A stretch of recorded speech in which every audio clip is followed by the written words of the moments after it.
श्री गणेशाय नमः। श्री सीतारामाभ्यां नमः। श्री हनुमते नमः। श्री उमापते नमः। श्री गुरुवे नमः। सब संतन की जय जय। जय जय सीता राधे श्याम।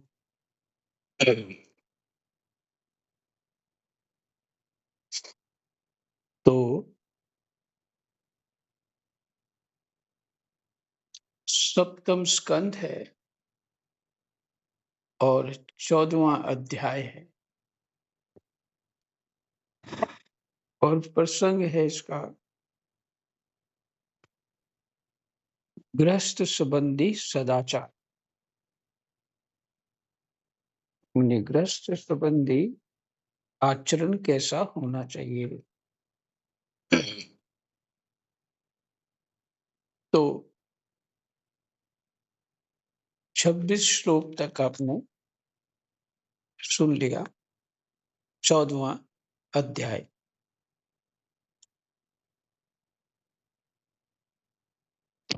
पहले प्रार्थना कर लेते।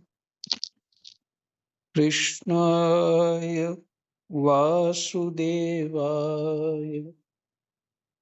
हरये परमात्मने प्रणतः क्लेशनाशाय गोविन्दाय नमो नमः।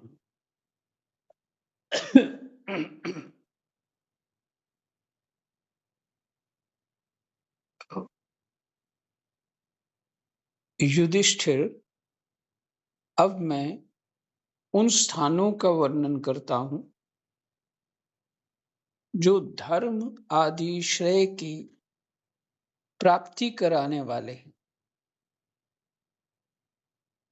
जो धर्म आदि हैं और क्या श्रेय की प्राप्ति कराने वाले हैं।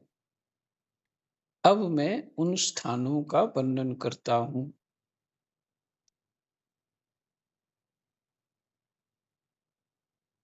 एक ही शब्द तो बड़ा ऐसे सरल सरल से, बात तो कुछ गहरी है। जो धर्म आदि जो धर्माचरण है उसके साथ सदाचार इत्यादि क्या देंगे हमको, श्रेय की प्राप्ति कराने वाले हैं। पीछे आप सुन चुके हैं, दो मार्ग हैं, वैदिक दो मार्ग हैं, श्रेय और प्रेय। प्रेय कौन सा है? ये ग्रस्त मार्ग, प्रवृत्ति मार्ग। और श्रेय कौन सा है? विरक्त मार्ग। श्रेय तो परमात्मा की प्राप्ति, तो उसके लिए जो अवधूत प्रसंग आया उसमें जो बताया गया वो श्रेय मार्ग है। जो प्रहलाद जी का और दत्तात्रेय भगवान का संवाद हुआ था,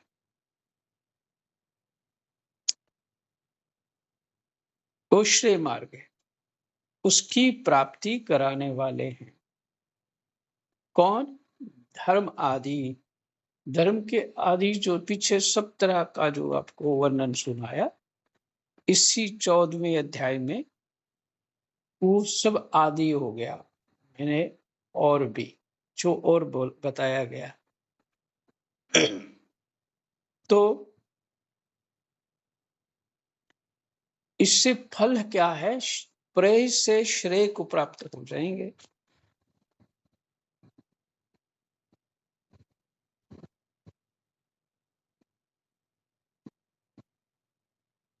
जो धर्म आदि श्रेय की प्राप्ति कराने वाले हैं, सबसे पवित्र देश वह है जिसमें सत्पात्र मिलते हों।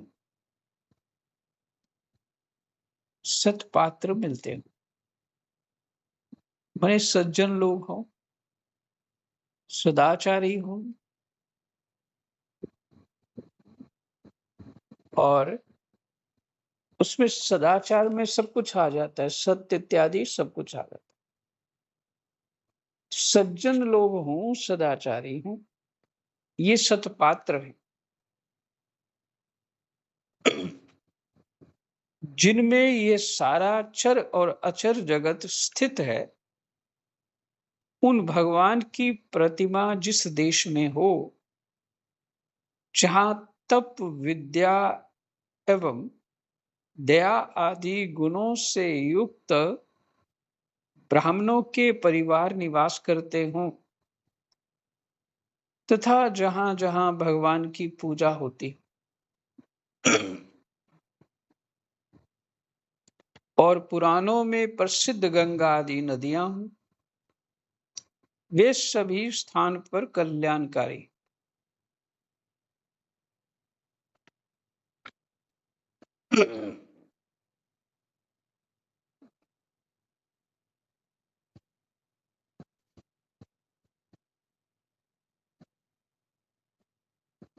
वे सभी स्थान परम कल्याणकारी। पुराणों में प्रसिद्ध गंगा आदि नदियां हों, वे सभी स्थान परम कल्याणकारी। फिर से सुन लीजिए, जिनमें ये सारा चर और अचर जगत स्थित है, उन भगवान की प्रतिमा जिस देश में हो। देखिए, ये बहुत आवश्यक है समझना। भगवान के जो मंदिर में भगवान की जो प्रतिमा होती हैं, उनको अर्चा अवतार कहा जाता है। कृपा करके भगवान ने अवतार ग्रहण किया है हमारी पूजा करने के लिए, हम पूजा कर पाए उनकी, इसके लिए उन्होंने अवतार ग्रहण किया। तो मंदिर में जो मूर्ति होती है वो अर्चा अवतार माना जाता है। अवतार कई तरह के होते हैं, तो ये अर्चा अवतार है। तो जहां ऐसा अर्चा अवतार हो, ऐसा मंदिर हो,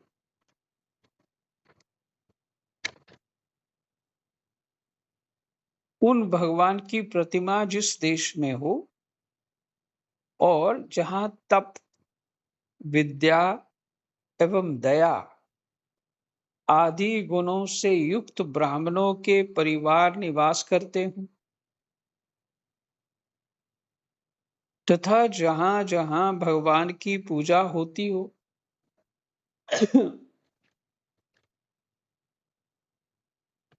और पुराणों में प्रसिद्ध गंगादि नदियां हो, चाहे गंगादि नदियां हो कहीं पे, वो भी पवित्र स्थान है। उस सबसे पवित्र देश वह है जो सज्जन लोग हों और ये सब जो बताया गया, जहां मंदिर इत्यादि हों, जहां लोग तप करते हों, विद्या अध्ययन करते हों, विद्या तो शास्त्र ही है, विद्या अध्ययन करते हों एवं दया आदि गुणों से युक्त ब्राह्मणों के परिवार निवास करते हों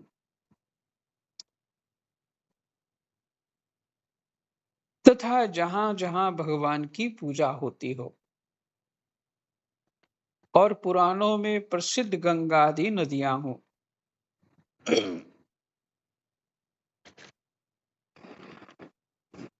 वे सभी स्थान परम कल्याणकारी हैं।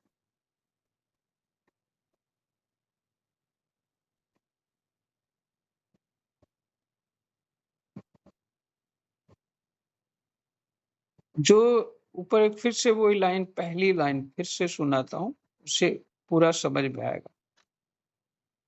युधिष्ठिर अब मैं उन स्थानों का वर्णन करता हूँ जो धर्मादि श्रेय की प्राप्ति कराने वाले हैं।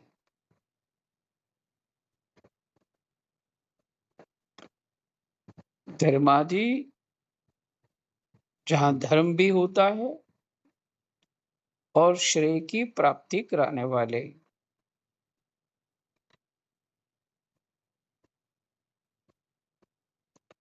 माने आध्यात्मिक जो मार्ग है वो श्रेय है।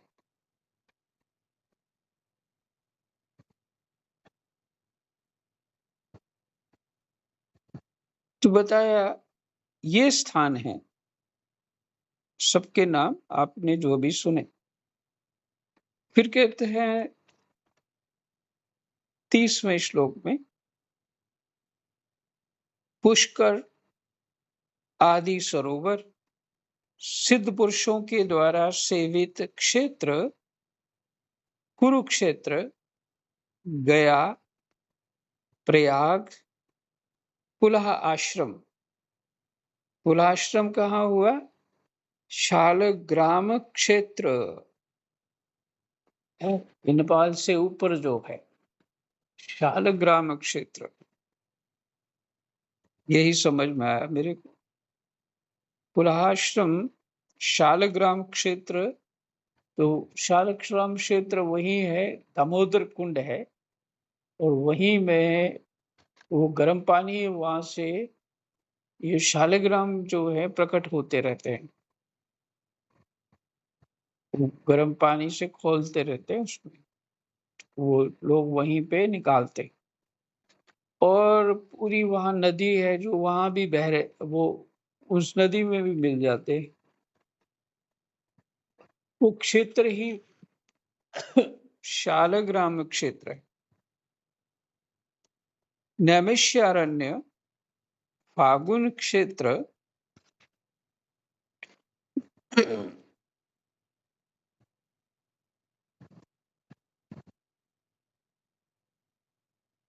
फागुन क्षेत्र, सेतुबंध,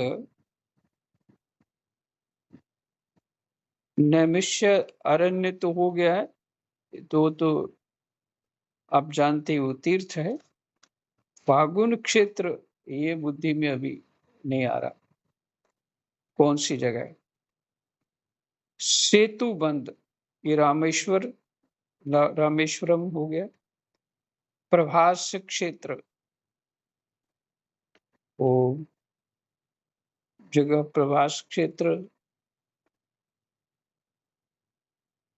इसको शायद वो है जहाँ कपिल भगवान का। महाराज जी सोमनाथ है। महाराज जी अच्छा सोमनाथ है प्रभास क्षेत्र, अच्छा सोमनाथ जी, के पास है। हाँ जी, हाँ जी, हाँ जी, ठीक कह रही। ठीक किया आपने जानकारी दी। हाँ वही जो कपिल भगवान जी का है, शायद वही है। कहाँ पे है? नहीं प्रभा महाराज जी, कपिल भगवान का तो गंगा सागर में है। गंगा सागर। द्वारिका जी के पास। ये हाँ प्रभास क्षेत्र वो है जहाँ कुछ सारे यादवों का युद्ध हुआ था आपस में। द्वारिका। हाँ ठीक है। सोमनाथ से 30 किलोमीटर है, 20 या 30 किलोमीटर है। अच्छा अ, वो जो आपस में लड़ कर के सारे यादव मर गए थे हाँ जी, वो। हाँ जी, हाँ जी, हाँ जी, हाँ जी, हाँ जी, ये हाँ हाँ जी, और वही जगह है ये। हाँ जी, पीछे सुन उसका पाठ भी किया है। और देखिए जी बुद्धि जी से महाराज उतर, जी, जी बुद्धि से उतर जाता। और द्वारका, द्वारका भी, द्वारकाधीश के पास। काशी, मथुरा, पंपासर, बिंदु सरोवर, बद्रिकाश्रम, अलकनंदा, भगवान सीताराम जी के आश्रम, अयोध्या और चित्रकूट आदि, महेंद्र और मलय आदि, समस्त कुल पर्वत, और जहां जहां भगवान के अर्चावतार हैं माने मंदिर हैं, वे सब के सब देश अत्यंत पवित्र हैं। कल्याणकामी पुरुष को बार बार इन देशों का सेवन करना चाहिए। इन स्थानों पर जो पुण्य कर्म किए जाते हैं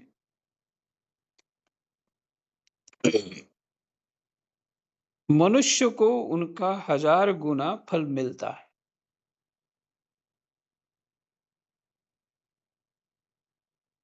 युधिष्ठिर, पात्र निर्णय के प्रसंग में पात्र के गुणों का जानने वाले, पात्र के गुणों को जानने वाले विवेकी पुरुषों ने एकमात्र भगवान को ही सतपात्र बतलाया है। फिर से, युधिष्ठिर, पात्र निर्णय के प्रसंग में कि पात्र कौन है,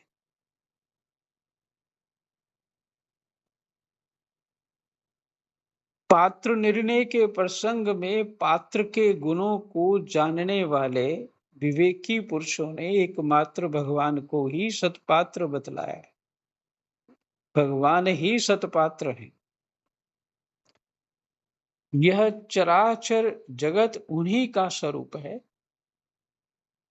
अभी तुम्हारे इसी यज्ञ की बात है। देवता, ऋषि, सिद्ध और सनकादिकों के रहने पर भी अग्र पूजा के लिए भगवान श्री कृष्ण को ही पात्र समझा गया, अर्थात भगवान ही सतपात्र है। असंख्य जीवों से भरपूर, असंख्य जीवों से भरपूर इस ब्रह्मांड रूप महावृक्ष के एकमात्र मूल भगवान श्री कृष्ण ही है।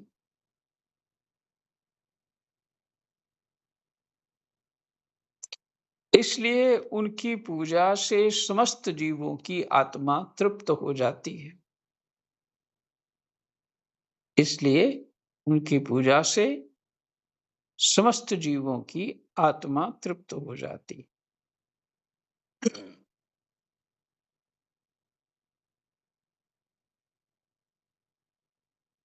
मैं इसको ऐसे कहना चाहूंगा, हमारे शरीर में ही पहले से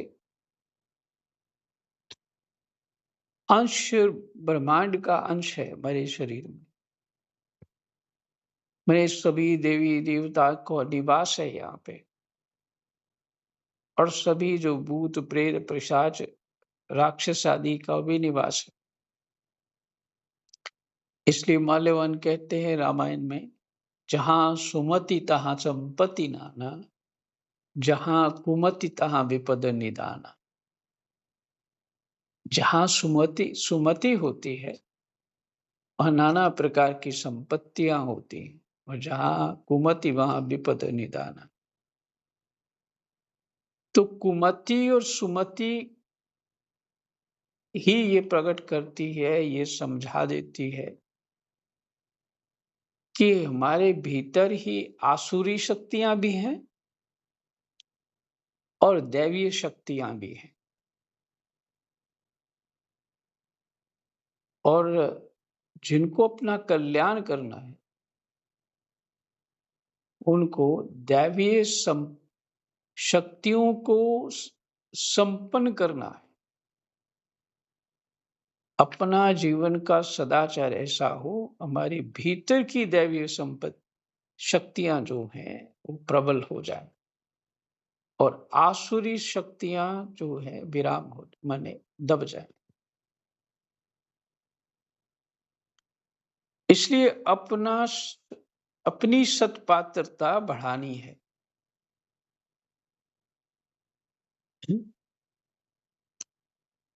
तभी तो देवता हो, पितृ हो इत्यादि, ये सब हमारे सहयोग करते हैं और वो हमारे शरीर में ही रहते हैं। इसलिए आप भगवान का भजन करते हैं, उनके गुणानुवाद को सुनते हैं,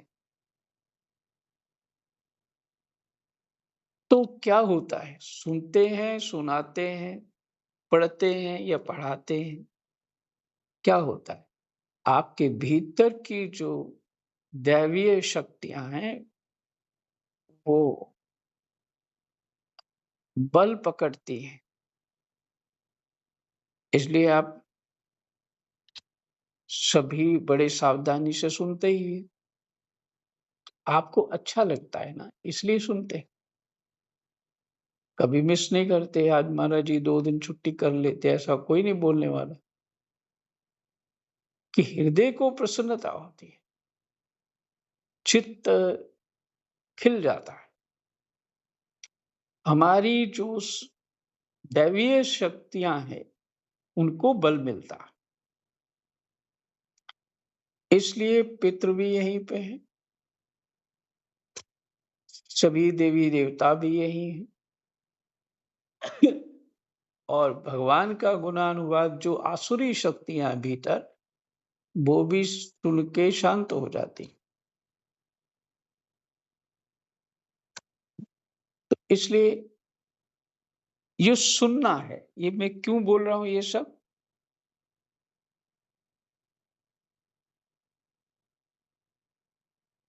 इससे इससे मैं सुनाता हूँ श्लोक, फिर उसका भाव स्पष्ट हो जाएगा।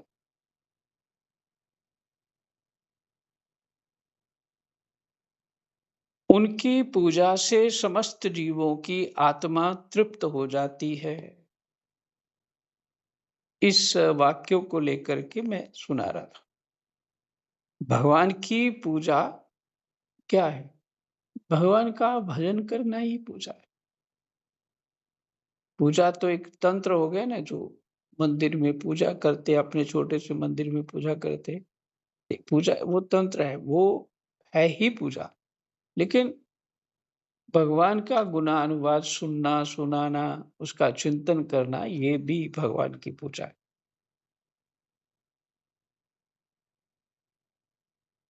तो समस्त जीवों की पूजा हो जाती है। इसलिए धुंधकारी ने सुना और उस खुद भी तर गया, उसके पितर भी तर गए। औरों को भी तार दिया उसने। धुंधकारी ने मात्र सुना मनोयोग से और अपना कल्याण भी कर लिया, और अपने जो शरीर में जो सभी दैवीय शक्तियां हैं, उनको भी लाभ हुआ। ये इसीलिए जो कहते हैं ना, देव ऋण, पितृ ऋण, ऋषि ऋण, ये सब इन्हीं सारे ऋण भगवान का सत्संग सुनने से, अर्थात शास्त्रों का अध्ययन करने से सारे ऋण जो है वो पूरे हो जाते हैं, ऋण मुक्त हो जाते हैं। इसलिए उनकी पूजा से समस्त जीवों की आत्मा तृप्त हो जाती है। उन्होंने मनुष्य, पशु, पक्षी, ऋषि और देवता आदि के शरीर रूप पुरों की रचना की है।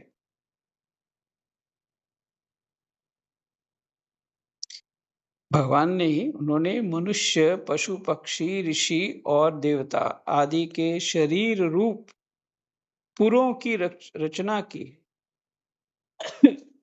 शरीर एक पुर है। पुर क्या होता है? पूरा एक शहर होता है ना?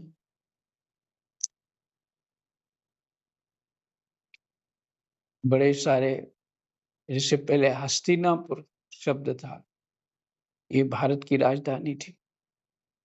इस तरह बहुत सारे नगरों के नाम है, पुर शब्द इस्तेमाल होता है। तो शरीर भी पुर है।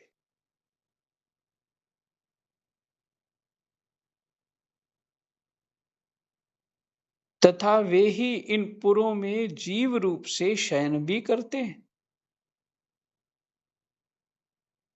शरीरों में जीव रूप से शयन भी करते हैं। इन शरीरों में जीव रूप से भगवान भी ही शयन करते हैं। इसी से उनका एक नाम पुरुष भी है। इसलिए शब्द आता है पुरुष। भगवान का एक नाम पुरुष भी है। युधिष्ठिर, एक रस रहते हुए भी भगवान इन मनुष्यादि शरीरों में एक रस रहते हुए भी भगवान इन मनुष्यादि शरीरों में उनकी विभिन्नता के कारण न्यूनाधिक रूप से प्रकाशमान है। कहीं ज्यादा प्रकाशमान है पुरों में और कहीं कम गुणों के कारण। और एक रस रहते हुए मैंने भगवान तो कैसे है, एक रस है वो। एक रस मैंने अपने स्वरूप में सदा रहते। आत्मा राम जैसे महापुरुष होते, इसी तरह भगवान, क्योंकि माया उनको भुला नहीं सकती ना। माया तो उनकी सेविका है। माया उनको, जो माया का काम है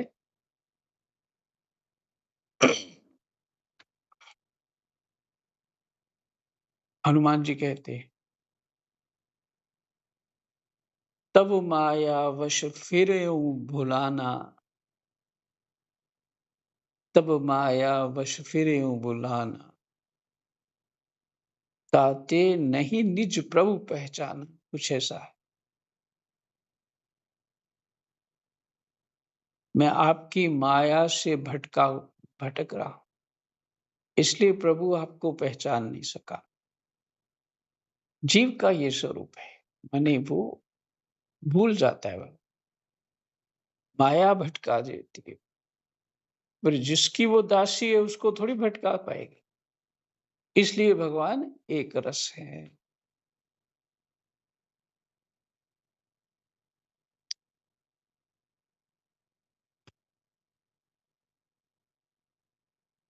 इसलिए पशु पक्षी आदि शरीरों की अपेक्षा मनुष्य ही श्रेष्ठ पात्र हैं। और मनुष्यों में भी जिसमें भगवान का अंश तप योग आदि जितना ही अधिक पाया जाता है, वह उतना ही श्रेष्ठ है। फिर से, मोते अधिक संत कर लेख।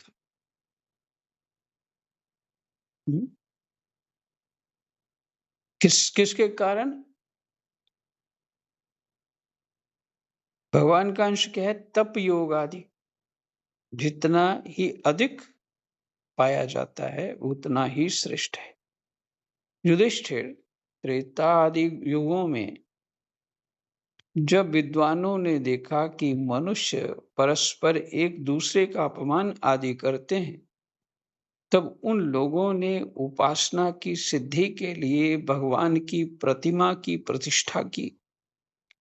तभी से कितने ही लोग बड़ी श्रद्धा और सामग्री से प्रतिमा में ही भगवान की पूजा करते हैं। मनुष्य जो राम राम, परंतु जो मनुष्य से द्वेष करते हैं, उन्हें प्रतिमा की उपासना करने पर भी सिद्धि नहीं मिल सकती। बस राग द्वेष बुद्धि वाली जो है, एक तो कि कारण हो द्वेष करने का, लेकिन फिर भी बिना कारण ही द्वेष द्वेष भी करते हैं लोग। किसी की प्रशंसा कर दो, दूसरा वैसे ही मुरझा जाता है, होमोग्लोबिन कम हो जाता है उसका। ये बड़ी समस्या है। तो इसलिए ये क्या है,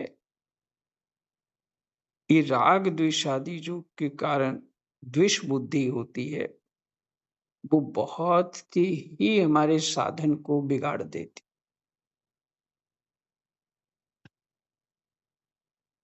तो जो द्वेष तो भरा हुआ है, राग आदि भरे हुए हैं और पूजा करते रहते हैं।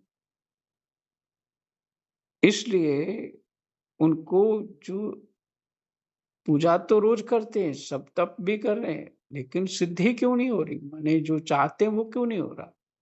क्योंकि अंदर ही द्वेष भरा पड़ा है। अब ये आपने ये समझ लिया कि कारण क्या है। युधिष्ठिर मनुष्यों में भी ब्राह्मण विशेष सुपात्र माना गया है, क्योंकि वह अपनी तपस्या, विद्या और संतोष आदि गुणों से भगवान के वेद रूप शरीर को धारण करते हैं।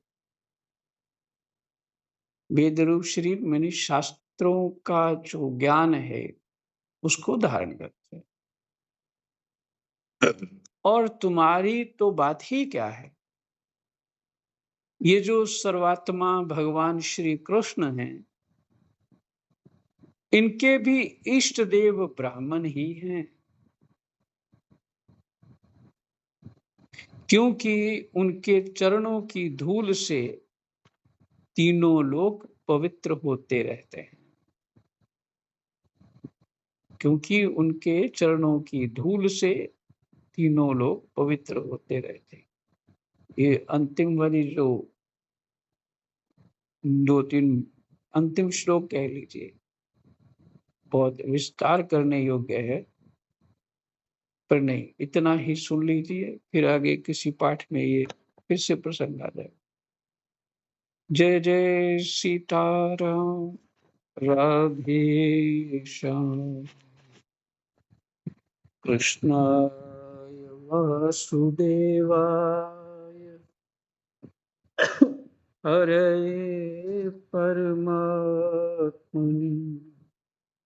प्रणतक्लेशनाशाय